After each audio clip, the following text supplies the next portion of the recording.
फिर दान पुण्य तो बहुत छोटी बात है? दान पुण्य भरोसे लायक चीज नहीं है। जैसे महाराज नृग ने बहुत दान किया, भागवत में वर्णन है, बड़े अद्वितीय दानी, लाखों गौवें रोज दान करते थे, ब्राह्मणों को घर नगर सब दान करते, खूब ऐश्वर्य था, चक्रवर्ती सम्राट थे। एक गलती हो गई, किसी ऐसे ब्राह्मण की गाय जो कभी दान नहीं लेते थे, उनकी गाय उनकी गौशाला में चली गई। अब चक्रवर्ती राजा गौशाला में थोड़ी बैठा कि उसको पता किसकी गाय है क्या। जब गौ सुबह दान के लिए और नित्य सुबह दान करते थे, तो वो गाय उन गायों के साथ एक ब्राह्मण को दान कर दी।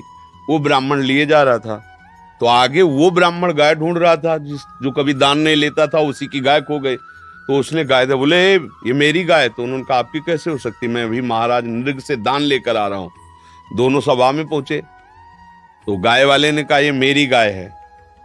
महाराज नृग ने पूछा कि आपकी गाय हमारे गौशाला में, तो उनका छूट कर या जैसे भी आ। महाराज ने कहा मुझे पता नहीं ना कि आपकी गाय है। जिसने गाय दान लिया था उससे कहा कि 1 करोड़ गाय देंगे, ये गाय वापस कर दो। वो भी अठी बोले आपने दान दिया, हम वापस नहीं करेंगे। और वो दान लेता नहीं था, इसलिए कहा मुझे हमारी गाय चाहिए। महाराज ने चुप केवल ऐसे देख, क्यों क्या उत्तर दे, कोई उत्तर ही नहीं बन रहा ना। जिसको गाय दी उसको दे रहे कि और गाय ले लो, ये गाय वापस कर दो, वापस नहीं कर रहा। और जिसकी गाय है वो दान लेता नहीं है, वो अपनी गाय लेना चाहता है। अब चुप रह गए, कोई निर्णय नहीं। वो जो गाय वाला था निराश होकर चला गया, उसका अपराध बना और द्वारिका के कुएं में गिरगिट बनकर के जन्म हुआ महाराज नृग का।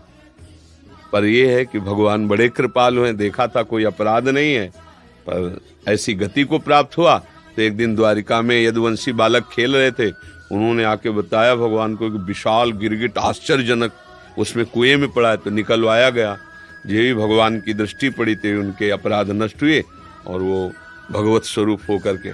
तो उनका तुम कौन हो, तो बताया सबको कि मैं महाराज नृग हूं, मेरे से इतना अपराध बन गया था तो गिरगिट बनना पड़ा।